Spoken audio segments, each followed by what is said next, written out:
I want to be very clear at the start of this video. I am Britain's biggest hater. I hate the way that nothing works. I hate the way that everything is expensive. I hate the way that I have to see smug conservatives swan around knowing that it doesn't matter what they do, because even if they lose an election, their policies will be carried on by their supposed opposition.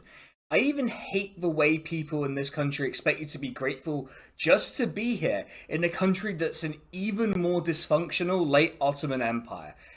Let me tell you how I got here. When I was writing one night and browsing for something to put on the second monitor, I was delighted to spot a video that appears to convey the spirit of how I feel about Britain.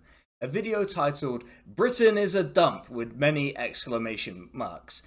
I put it on and I wasn't expecting to hear my particular politics spoken to me. I was hoping it would be different, if aligned in terms of who was to blame and what the particular signs were that Britain was underachieving, to put it mildly.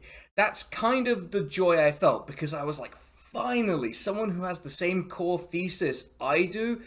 I was interested in seeing what the specific arguments were, because it's always interesting when someone makes the same observation as you, since they'll always come at it from a different perspective.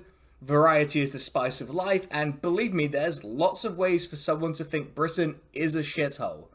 I watched this video, and to the credit of BritMonkey, who made the video, I actually watched it all the way to the end, and I pause. I didn't like it.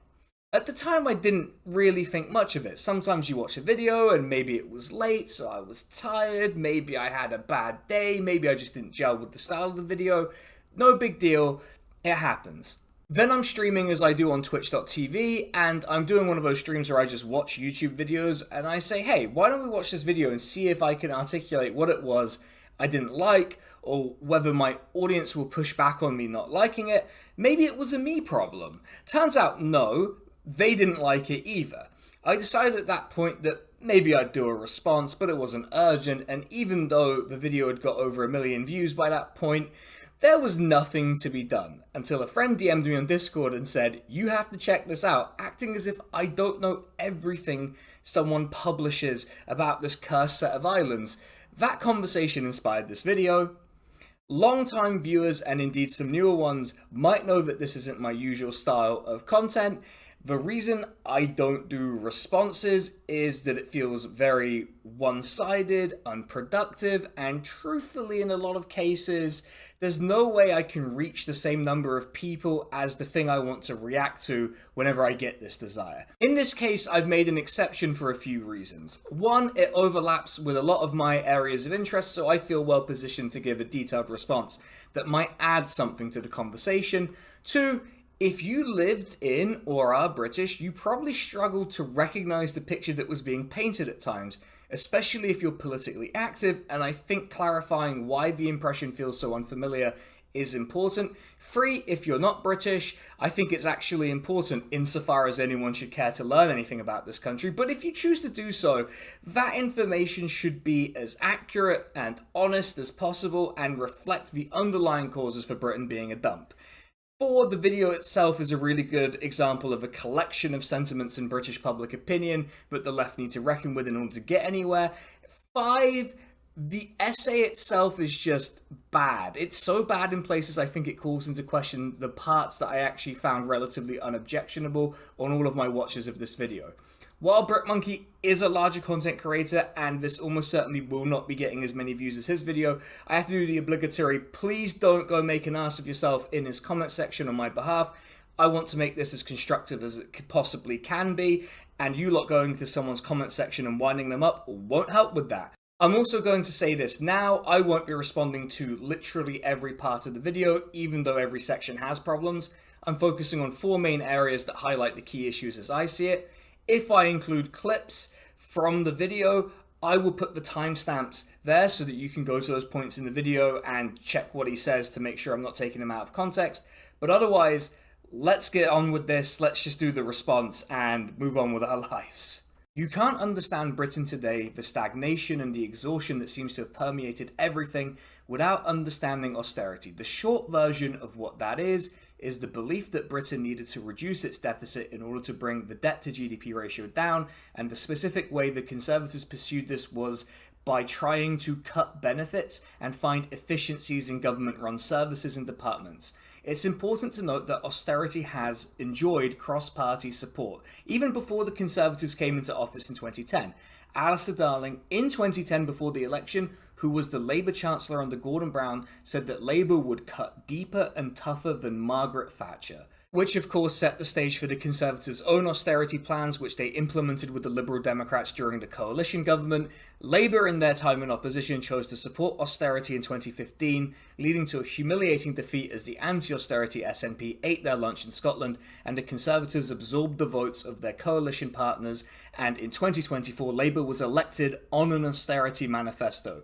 In fact, they're deepening their austerity plans because of claims of a black hole in the public finances, only made known to them after the election, which apparently necessitates further austerity, even though senior Labour figures were often confronted during the election about this very black hole, making it essentially public knowledge before the election. In fact, Owen Jones did a video with those receipts, so if you want to, you can check that out. Just go have a look, the receipts are there. So clearly there is deep and wide support in our political and media class for austerity. The only major opposition to austerity came from 2015 to 2019, which resulted in the press loudly shitting themselves for 4 years and forcing both Boris Johnson and Keir Starmer onto us. Thanks lads, I really appreciate it. Now I have to make another 3-hour-long video about how much of a tool Keir Starmer's dad made. My point is that if something enjoys such deep cross-party support and is seen as the default policy for governments of any party, there must be something underlying it. One thing I will say is that BritMonkey in his section on austerity does a good job of explaining the consequences of austerity and the scale of the cuts imposed. If you're not from Britain, these will have been striking, but crucially accurate pieces of information for you to receive. If you're from Britain, you've been hearing this drum being banged for over 10 years, and at this point in the video, it's reassuring to hear BritMonkey make this point. He clearly sees what we all see and is operating in the same basic reality, which is more than I can say for a lot of other people who comment on the UK's politics. I do think this picture is broader than it is deep, but he has several other sections in the video where austerity will be relevant, so it may be that he's setting the stage. We'll find out whether he takes advantage of this solid foundation or squanders it. The real question I have is, does BritMonkey understand the causes of austerity, and does how he's built his argument here actually demonstrate it, if he does understand it? Clearly, he understands the results, but in trying to explain it, he makes what I think is a series of mistakes that concede to the logic of austerity and show that maybe he doesn't have the firmest grasp of what the UK is as a political and economic entity. One such mistake and example is when he chooses to explain Britain's relative prosperity by ranking it against other countries by GDP per capita. Now, GDP and GDP per capita are statistics that economists and the Bank of England love because it's a crude way to say that economic output is growing, and then it tries to relate that to the typical person and say, hey look, GDP per capita is high or growing, so everything must be fine. Firstly, I think that decision conforms to the logic of austerity, which is that GDP growth, and therefore per capita growth, in and of itself is a desirable goal that naturally benefits everyone. The thing is, in Britain, over the period where austerity has been imposed, we have had economic growth. Weak growth, but growth nonetheless, alongside our falling wages. In fact, the UK was the only major economy in Europe to experience growth and wage contractions over the period of 2007 to 2015. So what does this tell us about this growth? That it disproportionately benefited the wealthy. Between this and issues around growth, consumption, and how those things happening in the global north impact climate change should mean that we call into question the orthodoxy of growth being the be-all and end-all and GDP per capita being a meaningful way to measure standard of living. I think this conforming to orthodoxy weakens the argument being made. It might make it easier to present, but it speaks to both a broad ideological commitment to the basis of the dominant ideology in Britain that led us to where we are now, and a lack of depth that feels like it blunts any potential educational and political potential that this video may have had. The other telling and interesting thing he does is he caveats his ranking of GDP per capita choosing to express that a comparison with tax havens and oil states is inappropriate, which sees him remove countries like Qatar and Norway as oil states, and countries like Switzerland, Luxembourg, and Ireland as tax havens. Now, this exposes that this metric isn't really a good way to measure standards of living. If you look at Qatar, for example, it's pretty clear that its high GDP per capita does not impact the 88% of the population who are foreign workers and who exist in conditions that are essentially modern slavery. And even if you think it doesn't meet that threshold, these people are clearly undoubtedly exploited ruthlessly. Instead of this calling into question the validity of the metric, it's instead used in the colloquial way we're used to, as a shorthand. I don't think this is needed to explain exactly how Britain is a wealthier country than others. It's also interesting to note the exclusion of Ireland on the basis that it's a tax haven and Norway on the basis that it's an oil state, when both of these countries have similarly structured economies to Britain. Britain had oil in the North Sea.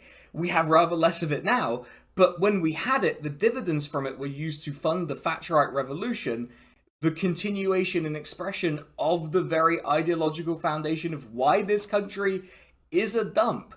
Norway used its oil dividends to create a sovereign wealth fund, which is better than doing what we did, which was give it all away to the rich. So we are as much of an oil state as Norway. It's just that we were bad at it. That doesn't invalidate the comparison, and I think if you're going to make this comparison, they should have been included. But it also speaks to a refusal to look at how deep the rot goes. Our advantages are squandered to fuel private gain, and that is a recurring pattern in our politics, and not confronting that means you're making a partial analysis at best. Another area where I was left dissatisfied was the exclusion of Ireland on the basis that it's a tax haven. It is a tax haven, to be clear. I don't dispute the factual basis of that.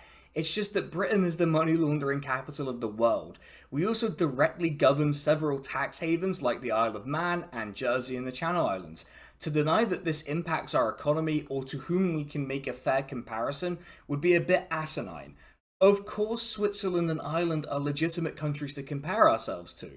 You can't really understand why Britain is like this if you don't grasp that Britain has favoured its financial services industry, an industry geared towards catering for rich Russians and Saudis at the expense of everything else. It's why this country is a collection of hedge funds with a Bulgaria stapled to it, as BritMonkey's so eloquently put it. These misunderstandings aside, he does try to ascribe a cause to all of this. He references the paper Growth in a Time of Debt, which is now notorious for having possibly the most deadly typo in economics history. The trouble is that this makes an assumption that the Tories read this paper and then acted on it. Action following belief. The problem is that's not what happened. The Tories have always been a party that oversees transfers of wealth from the poorest to the richest. That is to say, they are a party of capital and the interests of capitalists. I don't think he needed to go that far or do a little bit of vulgar Marxism, but it is interesting how non-ideological he makes the Tories appear throughout this video, and towards the end, he even says... Because unlike, say, the Thatcher government, who at the very least had an ideological motive, the current government have not and have never had any reason behind what they are doing. They've just been winging it this whole time. As if they came into the world anew and just formed opinions and policy based on external stimuli rather than sought out expertise in political actions that aligned with their existing desires. In that later part, where that clip was from, he goes on to present a series of quotes from conservatives pleading that they're non-ideological and have no theory, but if you're falling for this, you'd fall for a fish telling you it's not in water. They perceive themselves that way because they're immersed in the dominant ideology. Regardless, I think the Labour Party's own acceptance of austerity in the dying days of its government opened up this space more than a flimsy intellectual justification. And to say, oh, the Tories were just following this paper that happened to be flawed, makes them out to be fools rather than deliberate malicious actors. An accusation he makes using the now infamous Rishi Sunak clip about him changing the funding formula to stop money going to more deprived areas. It's incoherent to at once say, these bumbling fools believed a flawed paper and then acted on it, while also acknowledging that this is who they are. Rishi Sunak said the quiet part out loud for him. The real problem with this isn't just the incoherence, it's that this allows the Tories to wriggle themselves off the hook. It makes the elected government less responsible and accountable than the economists who frankly should have double-checked their spreadsheet. In fact, BritMonkey even suggests that the Tories abandoned financial stability with a lovely shot of the legendary Liz Truss. But it bears asking, what is financial stability? Is it when the line goes up and the markets don't complain? Is it having a balanced budget? Is it climbing living standards? I couldn't tell you what he means by this, but an uncharitable interpretation would read this as fundamentally accepting the logic of austerity, which is that lower deficits create the conditions for better economic outlooks and therefore lower debt to GDP ratios. What rankles the most is this: that through pinning this on a paper that was flawed, through choosing to view the Tories as relatively neutral, non-ideological actors, as he puts it later in the video, he says that they were winging it the whole time. He makes an implication that if this had worked how George Osborne said it would, that the consequences of austerity would have been justified. The 1 million premature deaths between 2011 and 2019, the UK being called out by the UN for undermining the rights of disabled people, the malnutrition suffered across the country, the loss of our libraries and public services, frankly, the vandalism that has been done across our country. This would have been fine if it had led to the growth Osborne promised and others had promised, that if they had fixed the roof while the sun was shining, all could have been forgiven. I don't think that's the case. I don't think the Tories were fooled into this. I think they wanted it. I think they were aware of the consequences. And if you watch this first section, or indeed any section where the ideology of the Conservatives is addressed, you wouldn't get that impression at all. I think it's good that he thought austerity was important enough to talk about for 11 minutes specifically, but he really should have looked deeper, because as we'll see, austerity really is at the root of everything going on here, and understanding the real roots of it would have made his video better. Something happens when you watch someone on a screen explaining something to you. At least this happens to me. You tend to accept that they must know something about what they're talking about. There's a reasonable expectation, if you write and publish a video essay, that the things you say are at least true according to your honest interpretation of the research you've done. That doesn't mean you're perfect, that doesn't mean you get everything right all the time. Mistakes and misinterpretations happen. It's all part of the process, and I've certainly made some interpretations that I came by honestly that I wouldn't necessarily stand by today. If I was convinced that BritMonkey had simply misinterpreted something while getting the factual basis correct, I don't think I would have been moved to comment on his brief commentary on the Green Party, which is a very specific and very motivated sounding part of the video. Like, you can tell he does not like the Green Party for reasons we'll get into. It didn't strike me as particularly unusual. After all, I did a video about the Greens during the election. What did strike me as unusual is the implication by inclusion that the Greens are a significant factor in Britain being the way it is. All this leads up to a characterization of the Green Party that BritMonkey makes, which we'll cut to now. What a weird group of people. Climate change is an existential threat to humanity, but don't do anything about it if it means somebody would make a profit from the solution. I don't especially like the Green Party. I did a whole video where I built up to you should vote for them out of spite as my qualified endorsement, but I don't think this characterization is at all accurate. It's based on, at best, a lack of curiosity and, at worst, a clear motivation to attack the Greens. A motivation that I think is exposed by this part where BritMonkey chooses to talk down to Green councillor Frank Adlington Stringer, who is a councillor in North East Derbyshire. If you've watched the video, you know the part I mean. You know, the part where the dumb Green councillor claimed that offshore wind and tidal power was the future of Derby's energy production, with this neat bit of highlighted text, followed by BritMonkey totally owning him, saying, Mr. Adlington, Frank, I don't know if you've ever looked at a map of the county you represent, but it's landlocked. He starts by showing us the title of a blog on the councillor's site which says solar farms are not the future of the Derbyshire's energy sector, which, yeah, Frank, mate, get someone to proofread things, but that's unequivocal as to his view on the matter. BritMonkey then shows us a quote from his blog, posted on someone else's site incidentally, which we'll get to, which reads as, "There would also be greater investment in offshore wind, power, hydropower, tidal, geothermal and other renewable technologies if the Green Party were in government," which he helpfully highlights. And yes, in isolation, it makes it sound like he doesn't know that the county he's representing is landlocked. There's just one problem. If you read up a little bit, it says, "It is Green Party policy to avoid reliance on solar farms and instead support small-scale, community-led schemes." Literally, on the screen, you can see that the councillor is referring to National Green Party policy.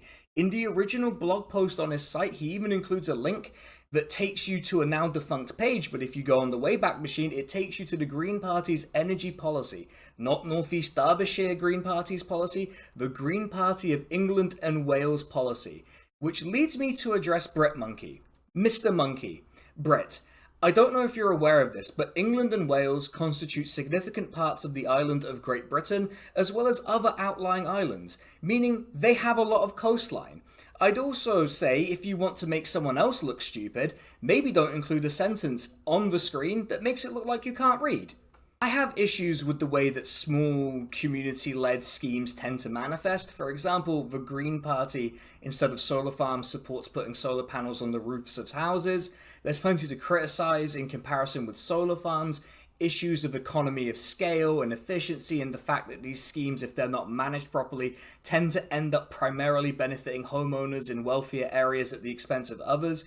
My point is, this is such an egregious attempt to misrepresent what Councillor Adlington Stringer said that you can't chalk it up to a misunderstanding. The text is right there. You can go and look at his original blog, because I will include the link to that, and you can see between the 2 points he's taken out of context, there's a lot of text explaining his position. You can agree or disagree with what he says, but I do find it curious that BritMonkey links to a blog that isn't the councillor's. Is it perhaps because it doesn't have a link to the National Green Party policy? I couldn't tell you. That's a question for him to answer. But you have to admit, it does feel oddly motivated. I also find it odd for someone who does practice citation use that he doesn't include the articles he uses the headlines of in the video. And it made me wonder. Sure, the Green Party is reluctant when in local government to build solar farms, which is in line with their national policy.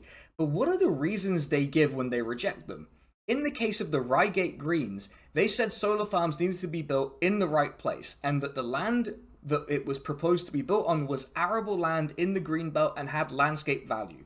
We can argue about the Greenbelt and landscape value, but in the context of rising food prices in the UK, perhaps occupying arable land with solar farms is suboptimal? In fact, the delightfully named Mr. Essex went on to say that it would make more sense to put solar panels on farm buildings first and farmland second, which feels in line with the Greens' national policy and in fact does not cast them as oppositional to all renewable energy projects. I couldn't find the original article for the Swale Green Party, which is perhaps why, if you show an article on screen, it would be good to have it in the citations. But I did find a blog from around the time by Save Graveney Marshes, which referred to the Green Party's opposition and mentioned that the proposed site was between areas of conservation and that the marshes are used as a habitat by wildlife. Kent Wildlife Trust are quoted in the blog, so I went to see what they had to say about it, and they said that, as with many development issues, it is as much about where as what, and in this case the development site is functionally linked to the surrounding habitats and plays a vital role in supporting the species for which the area has been designated. I understand that it must be frustrating for environmental concerns to be expressed by the party of environmentalism in the UK, but it does seem like maybe there would be more suitable sites for this solar farm, or indeed alternative ways to build solar power capacity. We can argue about whether the loss of habitat and biodiversity is a price worth paying. But actually make that case if that's what you believe, instead of just throwing, they opposed building on this marsh, as if it's just some lifeless bog.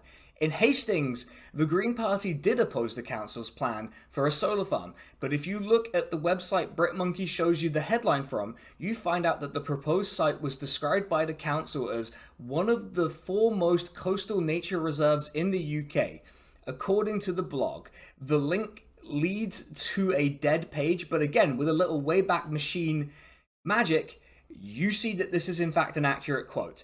There's also this implication from BritMonkey that the Greens are just offering intransigent and non-constructive opposition, but over and over we see that they offer alternative ways of adding solar energy into the production mix at the local level. In Hastings, they suggested that the council build solar capacity on its own building stock. Again, we can argue about economies of scale or ease of maintenance or even cleaning the solar panels, which people neglect to do with the ones on their houses. But at least that's an honest argument on the substance rather than, look at Britain, it's so dumb even its Green Party opposes renewable energy, which they don't.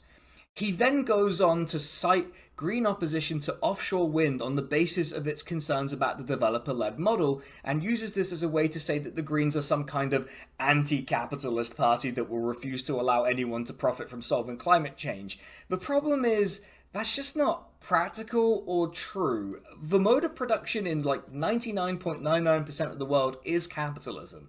So even if the Greens, through obstructionism, convince the government to give councils the power to lead these plans without developers, or force the government's hand to do some kind of central energy infrastructure investment. Crazy, I know.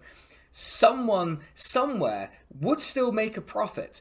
In my video on the Greens, I at least conceded that just because a solar farm is proposed, that doesn't mean you should build it. I also tried to analyse this and other Green Party issues around infrastructure and NIMBYism as a function of the party's tension around its electoral geography. You can agree or disagree with that assessment and analysis that I made in that video, but at least it was an honest argument.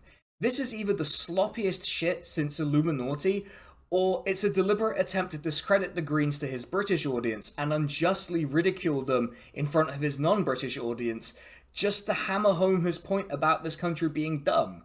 Which it is, but at least get the reasons right. In Britain, there's one institution that almost everyone has a connection with and a strong opinion about, which is the NHS. Everyone has their thoughts about it, everyone has interacted with it on some level, and everyone thinks they know how to run it better than whoever's in charge. The framing of the NHS as the UK's national religion has been done so often that it's beyond the cliche, but it really does occupy a special place in the mind of Britons. If you were born in the UK after 1947, you were almost certainly born in an NHS hospital. You probably know someone who works in the NHS if you yourself don't. In April 2023, according to this government blog, the NHS employed over 1.2 million full-time equivalent staff, which would make it one of the largest employers in the world. So it's no surprise that it has such a cultural footprint. It's also pretty much the one achievement of the post-war Labour government that's endured, so the Labour Party still tries to both get credit for its founding and leverages its historic custodianship of it for electoral gain, which more on Labour's custodianship in a second. The NHS is also something that looms large in the public consciousness because we're all only a stroke of misfortune away from needing healthcare. The fact that in Britain we are largely unafraid of losing our homes or ruining our finances because of a health emergency is a blessing. It's what sets us apart from the Americans. This does mean that there is perhaps an unhealthy set of attitudes that have developed around the NHS, where any change is considered negative, but the NHS has struggled in recent years, and it is noticeable. It's so noticeable that BritMonkey presents a series of statistics and facts about the NHS that make for stark reading. It does appear that he's gone into the old YouTube editor and trimmed part of the video because this section of facts abruptly ends, but it's true that the NHS's performance has been bad in recent years and getting worse over time. I talked about this in my video on the Tories, and frankly, that the NHS has a bad recent record is table stakes at this point. The question I have is, why? Or why does BritMonkey think this has happened? He opens this section with the story of MF Doom, who I'm going to put my cards on the table. He is in the wrong genre for me to really know much about him or any of his music, but that doesn't make his story any less tragic. BritMonkey describes a process that involves a series of bureaucratic fuck-ups on the part of the NHS. It is hardly unique as a healthcare system for having a bureaucracy, but doesn't this raise the question, why? Why was it possible for an administrative fuck-up to kill someone? The key part of the story is MF Doom's wife mentioning that nurses were overworked, and gee, why might that be happening? Can you guess why that might be happening? It's austerity. Now, before everyone gets all, but the NHS has more money than ever before, may I introduce you to the concept of inflation, which when you account for it, budgets have actually fallen in real terms. But also the NHS has been asked almost every year to find efficiencies, which have taken the form of reducing spare capacity in beds, which essentially took out the slack from the system that would have allowed the NHS to deal with COVID-19 better. There's also the fact that these efficiencies often take the form of administrators, particularly managers, getting sacked. Now, I'm not one to cap for managers, but if for no other reason than institutional knowledge, sacking administrators and managers is a recipe for disaster. So if you want to lay the blame for MF Doom's death anywhere, I would suggest that austerity is the real root cause, since there's actually not a lot wrong with the model of the NHS when it's funded properly. If anything, this should be doubly egregious because the justification for efficiencies is to provide more funding to frontline services, which are also totally fucked and underfunded. In fact, despite my reservations about how Labour did this, under New Labour, a lot of the things that BritMonkey rightly highlights as issues with the NHS were much less prevalent. In fact, he literally includes a clip of Blair having to answer for GP waiting times being too short. He also gets a dig in at unions because that was the one bit of conservatism we were missing. Look, it is the job of trade unions to advocate in the interests of their members, and we may not always agree with what that looks like, but in 2009, Labour was already endorsing and implementing the groundwork of austerity politics. In that context, and given that the largest NHS expenditure is staff, it's maybe not outrageous for them to seek to protect those conditions. To blame the shortage of doctors purely on a cap would be counter to BritMonkey's own argument. He points out that British doctors leave the country, and why are they doing that? It's because the starting salary is terrible compared to other countries. Might that not be a bigger cause? Everywhere you look with the NHS and the problems it has, the solution is to simply invest in it. The specific model, whether it's the national insurance model we have at the moment or some other thing, as long as it's not America's model, doesn't actually particularly matter. The correlation is investment, the provision of funds, and not trying some bizarre experiment where you run a healthcare system with no slack at all and induce winter crises every year. Do we really think a union reacting to obvious incoming wage depression is to blame for this, to the extent that it needs to be a pretty significant part of this section of the video? Or do we think that linking it back to the overarching ideological project of those who are in power is more relevant? Who's to say? In our lifetimes, the NHS has performed exceptionally well.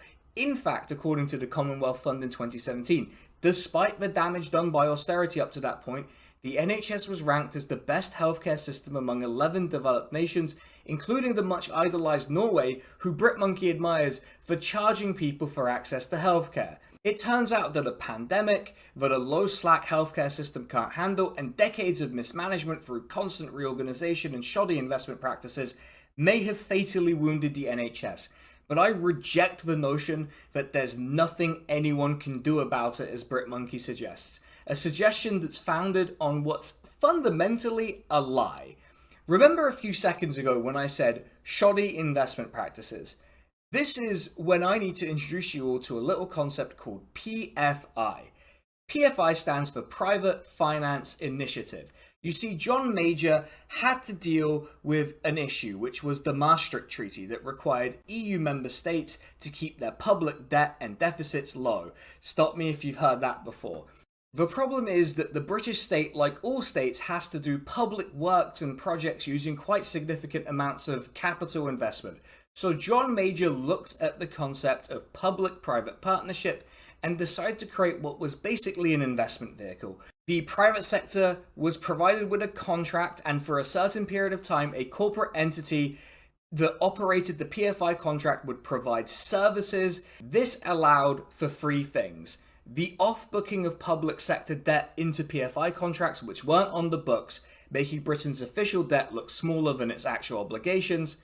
Private enterprises got to have high-value, long-term contracts that funneled public sector money into their pockets, and the state got to abdicate its responsibility to provide capital investments, effectively allowing the private sector to temporarily operate portions of the public sector for profit. These contracts vary in length depending on the particular PFI procurement, but its typical length is 25 to 30 years. Thanks to the Blair government and its expansion of PFI, a centrist dream was unleashed when combined with his foundation trust reform.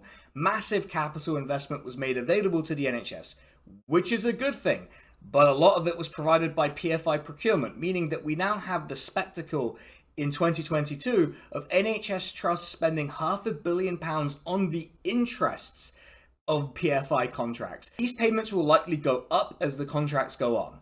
That's why when BritMonkey says any attempt to change the NHS is met with conspiracy theories, I roll my eyes, because with reforms like the internal market and PFI and increasing private sector involvement in the NHS brought in under successive governments, at what point are we allowed to say, yes, this is privatisation? He specifically cites Labour's investment, and it's an interesting omission given how thorough he is about Labour's role in the Planning Act, that he just decided PFI is not noteworthy, I guess. The reason Labour had to deploy spin doctors to explain that they weren't privatising the NHS was perhaps because even if ownership of the institution didn't change, they actively encouraged private involvement and private profit to spare the state the initial expenditure of building hospitals. That's what rankles the most, really, which is that the UK had and still has the means to pony up the cash. But we've developed this culture of can't someone else do it? And that is where a lot of the rot comes from, just leaving it to the private sector and promising them 25 to 30 years of easy money, doing something the state could do cheaper and better. BritMonkey does make certain suggestions that he's imported from abroad, particularly to practice. One is paying for GP appointments, and another is charging for hospital stays. I don't know a polite way to say this, so I'm just going to say this as I would if I was speaking to him in person. If you're going on about how poor British people are and that the last 14 years have hit the poorest hardest, why the fuck are you suggesting charging people for using the NHS? Not to be a conspiracy theorist, but getting people used to paying for the NHS will probably be an accelerant on privatisation more than anything else mentioned. There are good reasons not to do this, especially in the context of the economic outcomes of the past 14 years. Really the past 50 years, but then we'd have to go beyond the scope of his analysis. Austerity has hit the poorest areas hardest, and without getting into specifics, once you control for age, poorer people are more likely to be sick. Now, of course, BritMonkey points out that if you're disabled or chronically ill in these other countries, you're exempted from the charges. But given the UK's treatment of those groups, do we trust any British government to handle this with the care it deserves? I would be hard-pressed to. It is for all of our collective good that there isn't a disincentive for people to get themselves checked out when they think they're sick. Yes, sometimes people misunderstand how sick they are and it wastes a GP's time. But do we think the GP's time being so limited is happening in a vacuum? Or do we think there's some other overarching issue linking it all together? The fact is, if you take Britain as described by BritMonkey, not by me, by him, a country of stagnant wages where no one really has much disposable income, why would you impose an additional cost onto them? When even homeowners are kind of struggling, how do we decide who gets charged and who doesn't for these services? And that's before we get into how means testing and administering charges actually creates an expense for the state that often wipes out any gains. This section on the NHS is just bad. It doesn't grasp the scale of the cross-party millstone that's been placed around its neck and misuses a high-profile story in a tasteless way to polarize you against a service that is flawed, but whose flaws are largely the result of externalities beyond its control. I'm gonna be honest. Sometimes there are days when I could really go for a lovely pint in the sun with my friends. I think there's something really pleasant about those little moments, and as I've got older, those have become less and less frequent. Part of it is because I've just picked up other hobbies, and I have a full-time job. To some people, though, Britain is a place where, frankly, social life is dead. There was a time when major news stories about pub closures were everywhere, and the number of nightclubs in the UK had been in major decline, meaning that two of the biggest social spaces in Britain have become less available. This, alongside the fact that what's called third places, or spaces, I've seen both used, but I'm going to call them third places, that is somewhere that isn't your home and isn't work, just feel like they're not available anymore, contributing to this sense that this country is various shades of grey. What social spaces do exist are usually ones you have to pay to be in, and given, the whole fact there's a cost of living and austerity, people don't have as much of that as they used to, and free spaces are closing. For example, libraries have been closing across the UK, a space that can provide people with education, resources, access to the internet, a place to run their D&D games. They're going, and they're likely to continue to go. There is a tendency to look at this decline in the UK, particularly in the case of pubs and nightclubs, and want to find a simple solution to the question, why is this happening? And to some, who perhaps have become nostalgic for their youth and who have become isolated from the conditions that most of us live in, they like to blame things like the smoking ban. In fact, BritMonkey's one citation for this section in his citation list is an article that was published in Spiked, a sort of contrarian right-wing publication staffed by your typical "I didn't leave the left left me" types who think that working class people have never heard of a cappuccino. It's also most famous for having a former editor and current chief political writer who got their Twitter account to block a bunch of shit posters because they were posting images where his forehead was enlarged. One of these images is the real Brendan O'Neill's forehead. Can you guess which one? My point in highlighting this is twofold.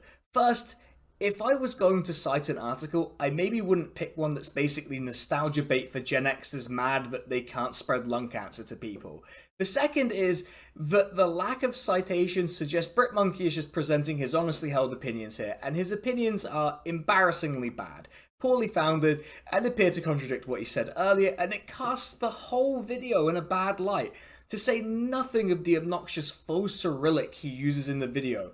I get it, you think communism's bad, ooh. The UK banned smoking indoors in public places like pubs in 2007, which as someone who grew up in a household with two chronic smokers really made my life better. I can't tell you how much it sucked growing up in a household where you were exposed to secondhand smoke all the time.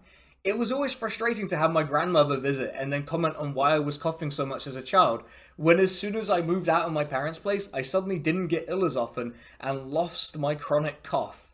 Gee, I wonder why that might have happened. That is to say that I'm not really a fair judge here. I smoked briefly, I quit quickly, and to be honest, the smoking ban has barely touched my life. To compare a total ban in public smoking indoors to Soviet Britain is incredibly telling and maybe explains some of the reluctance he has in other places to look at some real causes, but no one other than miserable old people care about the smoking ban. Now, does that mean I agree with, for example, the policy of raising the legal age for smoking by 1 year every year, effectively banning it? No. But does it reflect how marginal smoking has become and that the tobacco lobby's power has waned so much that it can effectively be banned? I think so. BritMonkey suggests that how smokers are treated is a canary in the coal mine, and I want to take him seriously. But considering this is a section where he compares campaigners who want to limit the UK's sugar imports to Nazis, which I reacted to with my usual poison grace on stream. You know who else wanted to stop the British importing sugar? The Nazis. None of this nonsense would be seriously considered if the smoking ban was...